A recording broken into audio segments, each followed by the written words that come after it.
All right, hello and welcome to another Euro edition of Matchday Vlogs. In today's episode, we're going to be talking about England's win over Croatia and Scotland's unfortunate defeat and everything else. So let's get into it.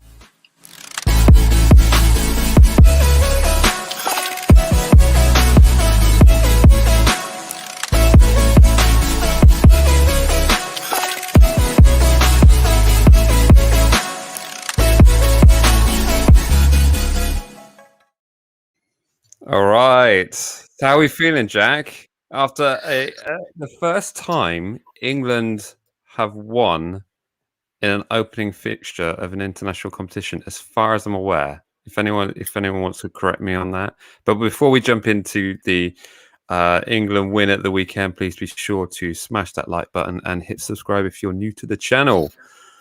Right then, England won, Croatia nil. Now, did we both predict a draw on this one? I'm pretty sure I said a win, because when have I ever said a draw? I know, but deep down, did you honestly? I did. Yeah, yeah, mate. Because I don't want to keep saying it, but I did say it was coming home pretty early. No, I honestly think England. I really like the team that we've got. Obviously, I think every Southampton fan would have agreed that game probably would have been 3-0. James Ward-Prowse had gone on that plane because Trippier's free kicks annoyed me. You know, as good as they may be, they aren't Ward-Prowse free kicks. So there's that. But I think in the subtitle, like a lot of people were surprised to see Phillips start, and I get that. But I really like Phillips, so when I saw his name, I was like, okay, it's defensive. I see what Gareth's doing, and he just happened to be absolutely wicked to Phillips. Yeah, he was really, really good. And in fact, they were. I'll just jump in here. Zandif, no, it's the first time since 1966. So there we go. First time we've won an opening game in an international tournament since 1966, 51 years ago. Everyone seems to know the score. They've heard it all before.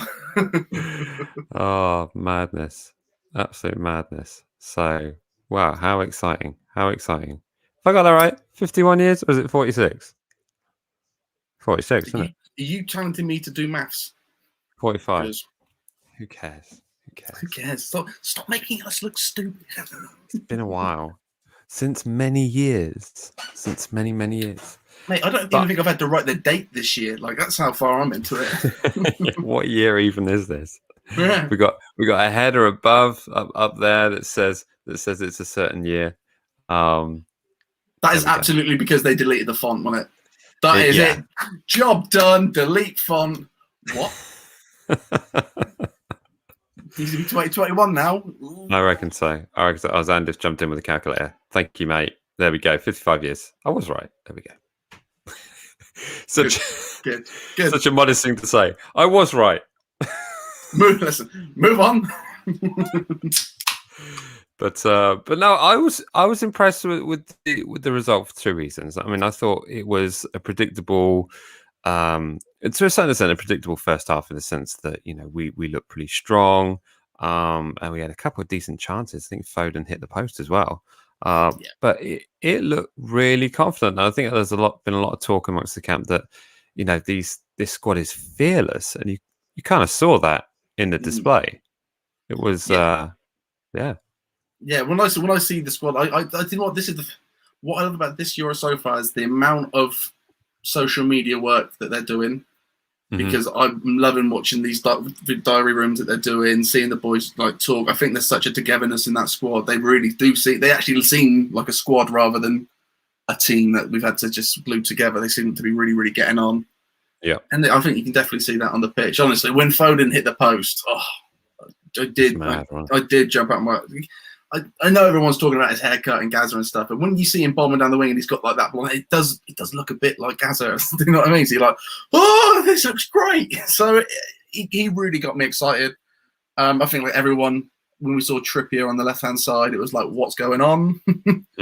Is everybody injured? Is Gareth broken? But when you realise that he's on the same side as Tyrone Mings and that being his first, competition first in like proper international call up, it's probably better to have that season head on him. And I think Trippier had a better game than Walker on the other side, who was playing in the correct position. Yeah, well, Walker's not looked particularly strong for the last few months. Towards the end of the season with Man City, he's not really looked the formidable force that he once was. But spooky thing happened. I kid you not. I've been working through this album. Everyone's familiar with the Euro 2020 stickered album that I'm doing conjoint with the kids that helped me out with it, and we opened a packet of stickers during the game before a certain person scored, and look which sticker we pulled out. I know that guy. I kid you not. And it was kind of freaky because we looked at it and thought, oh great, well this is the sticker that comes with the album anyway that you pick up off the shelf. So to get it in a pack was particularly annoying, but then to see this man score wasn't annoying. So that was fantastic. So yeah, for him to get that goal and get the first, that's his first goal in a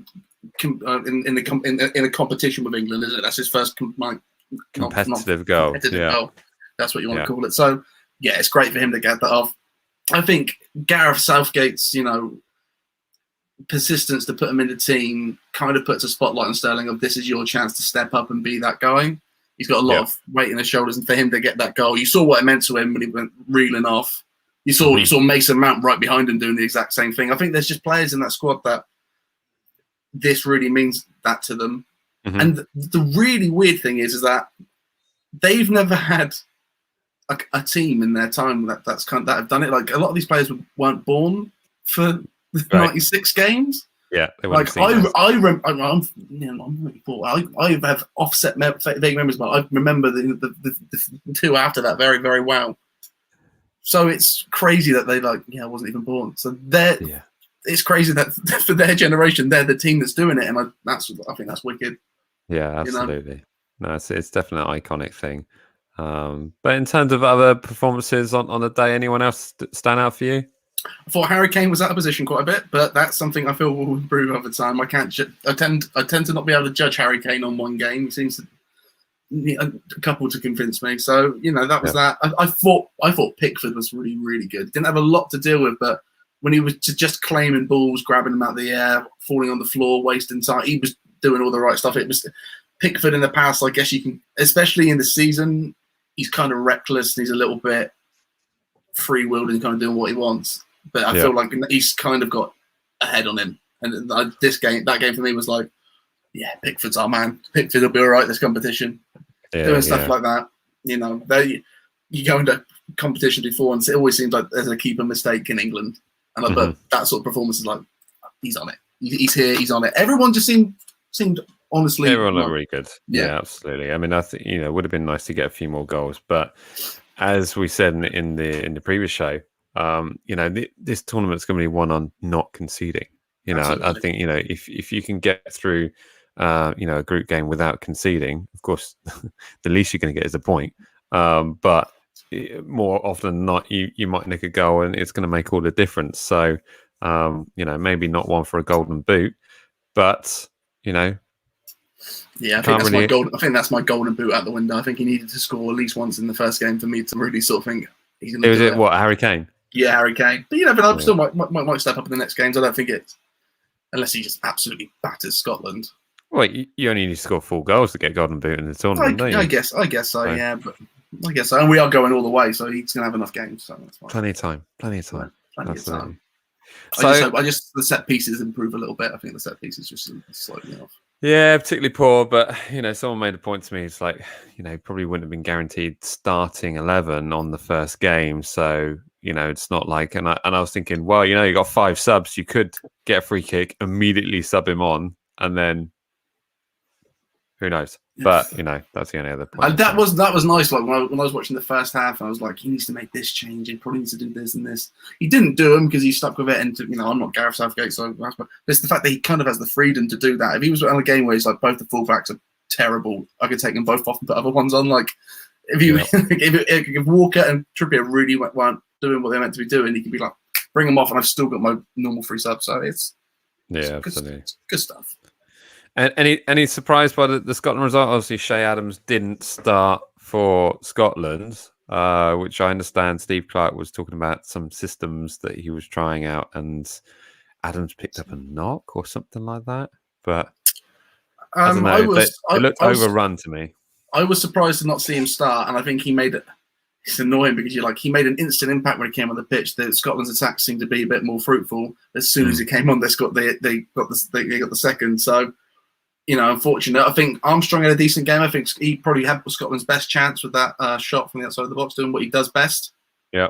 I think I am watching Scotland because of those two, and I look at the team and it is the fullback. So if we can just suppress those fullbacks, we should be pretty okay. Yeah, I mean they have got decent fullbacks in Kieran Tierney and Robertson.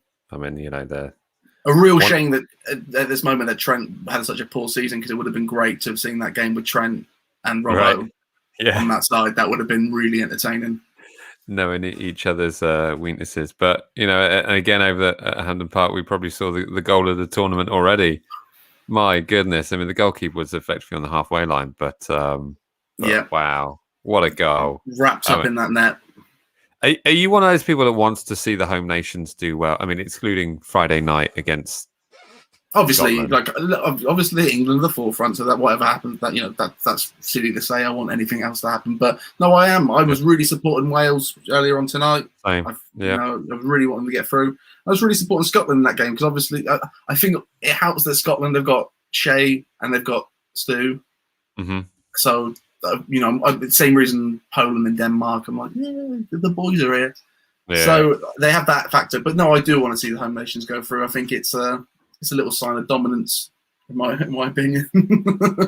same way I love seeing two English teams in the Champions League finals. That bit of me, that football tribalism in me is like,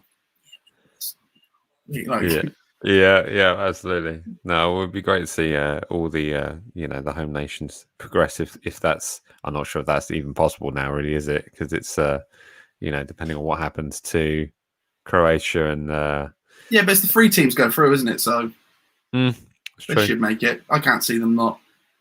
Well, you reckon Scotland's still going to progress? Well, I think we beat. Yeah, I think they can get a point. I think they can get 3 points out of it. Why not? Why not?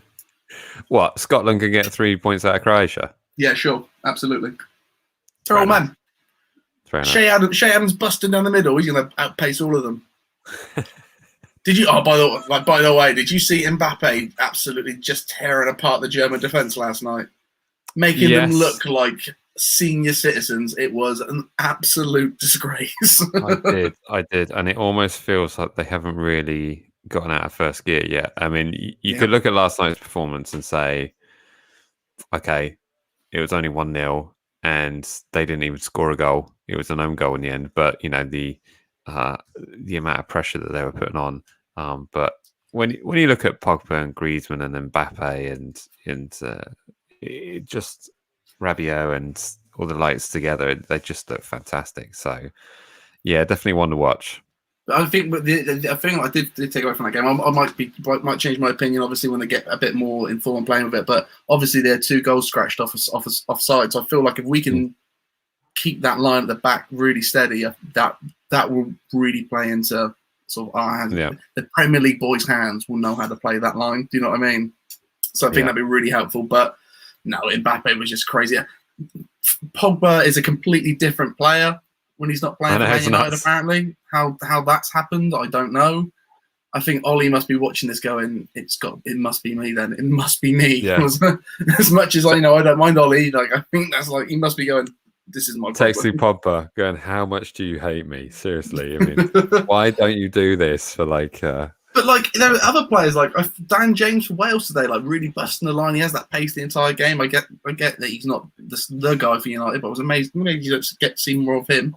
That was a terrible cross, though, he did. Remember when they were bursting down the left and he put it in for Harry Wilson? It was like, what was that?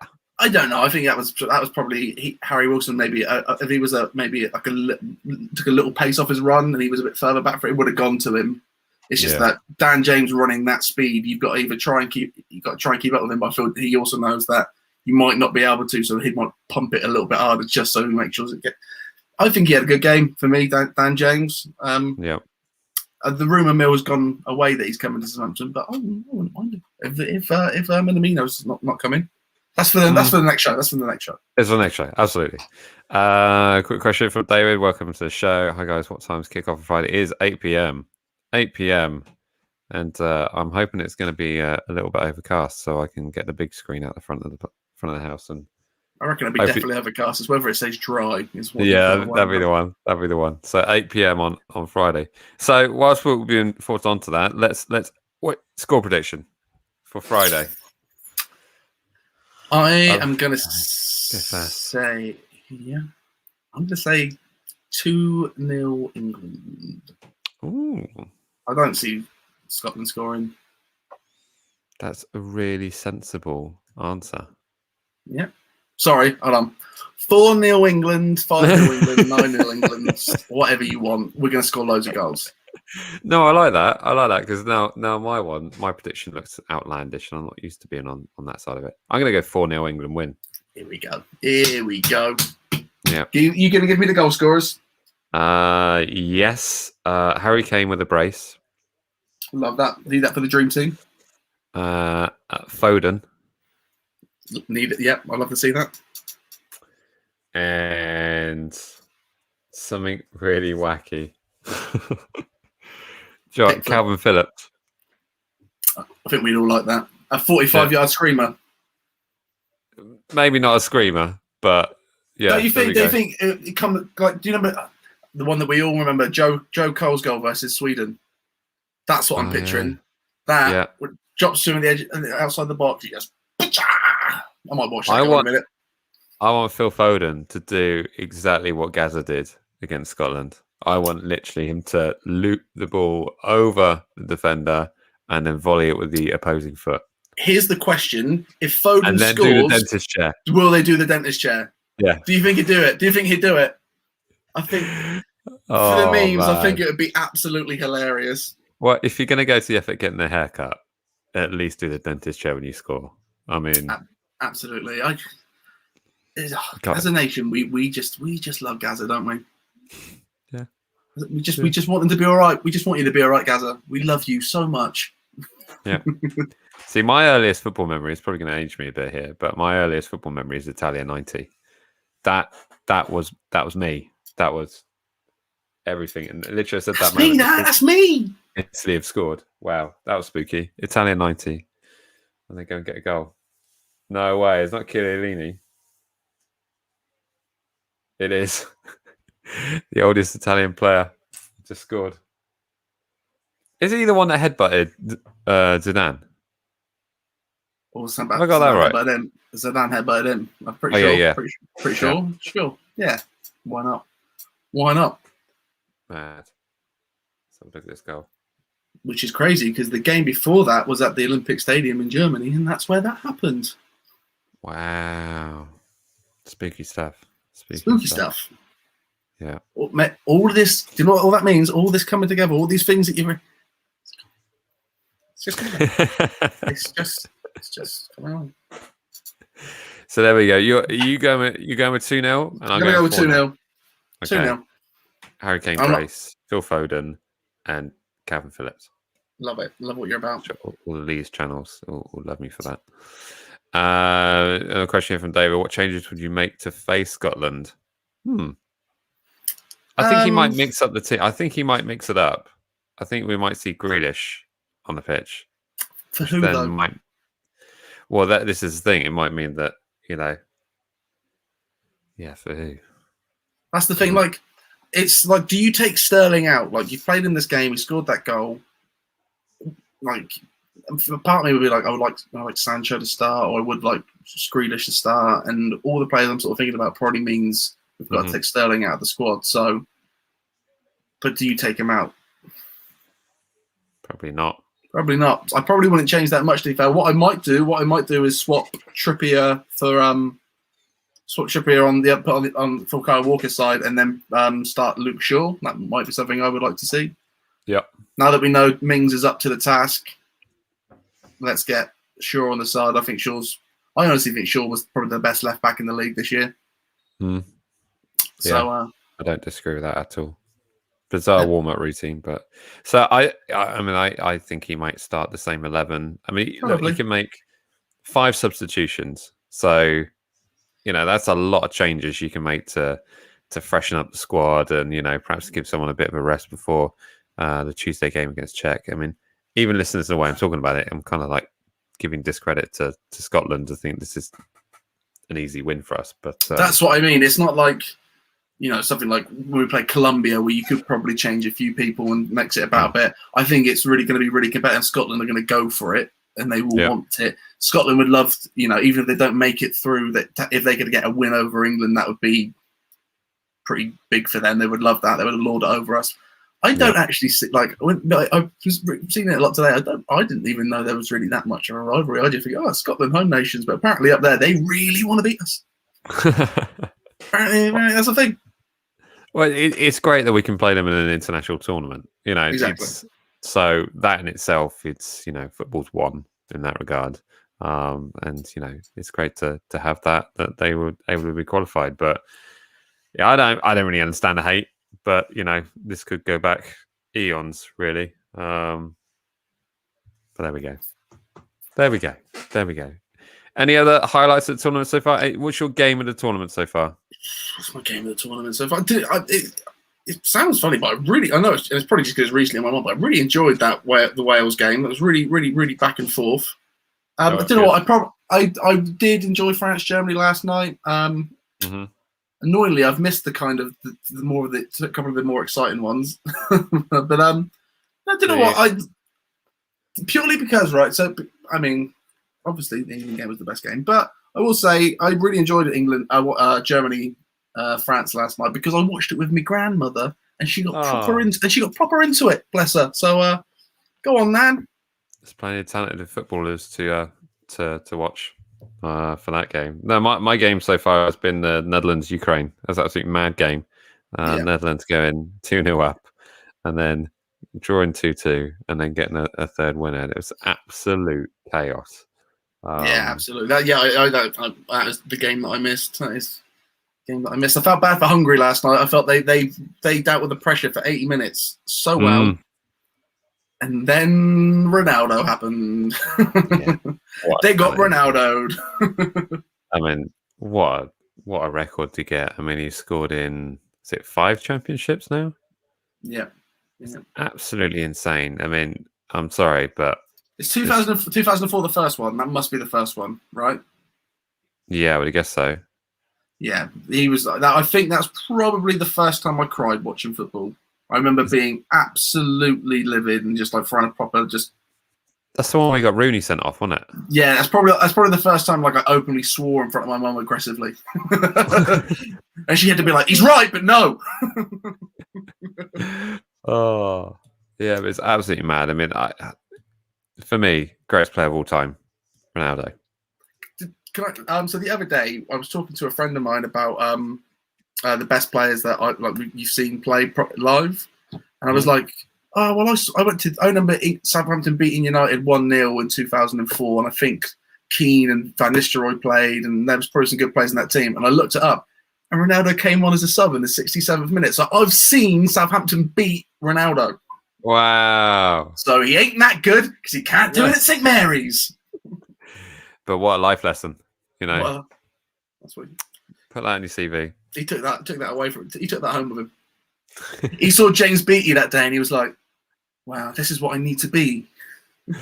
Yeah, well, I was fortunate enough to see Ronaldo, but later in his career when he was at Madrid, and I saw him going up against Zlatan, and it was just the coolest thing, just to see these two global superstars of football literally looking like giants.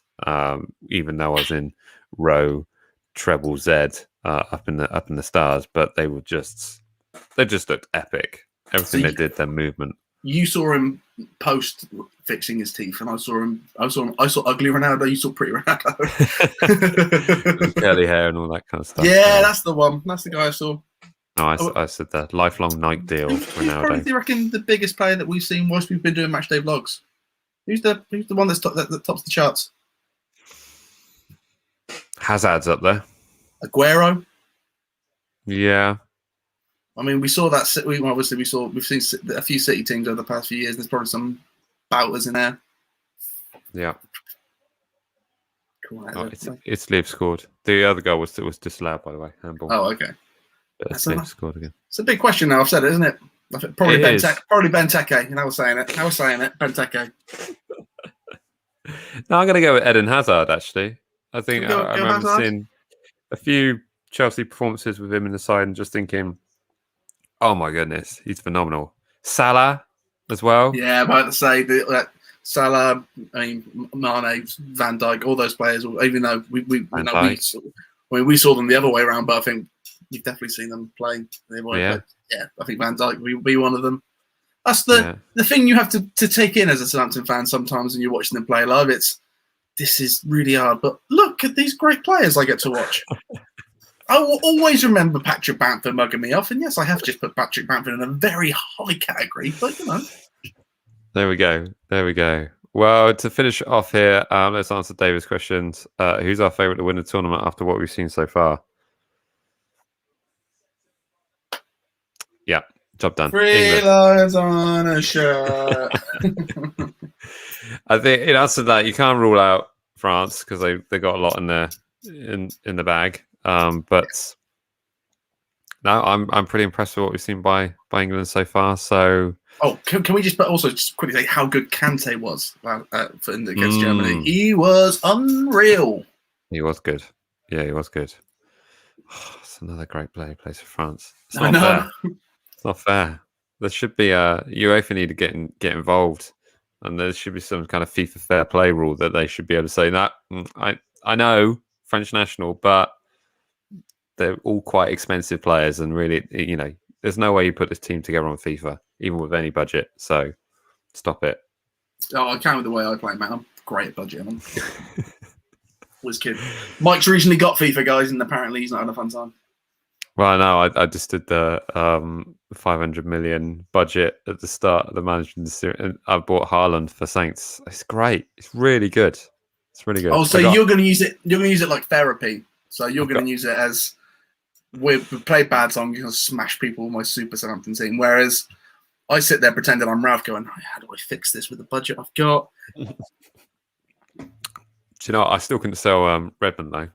I got a good deal for Forster though. I felt bad, but you got a good amount of money for him. So I thought, fair play. You'll be like me when you play it, where it's like, I like him. It's like, I don't want. I remember someone offered me 25 for Gineppo. I'm like, I don't want to get rid of Gineppo. I like him. Yeah. I like Gineppo. He's still in the squad. As soon as they leave the squad, Ryan Bertrand ain't in my team anymore. He left. Yeah. What's this? Kante is a poor man's Diallo. Really, David? Really? Oh my goodness. Well, that pretty much wraps up what we've got to say on the Euro fixtures. We will be doing. I'm not sure what we'll be doing. We'll do a match reaction on Friday at least to let you know our thoughts on hopefully what will be an impressive England win. So yeah, but as always, remember to like, comment, share, and subscribe. And we'll see you very shortly because we're going to jump straight into the opening fixtures for Southampton stream. So go and check us out on that one. And we will literally see you in the next one. All right. See ya.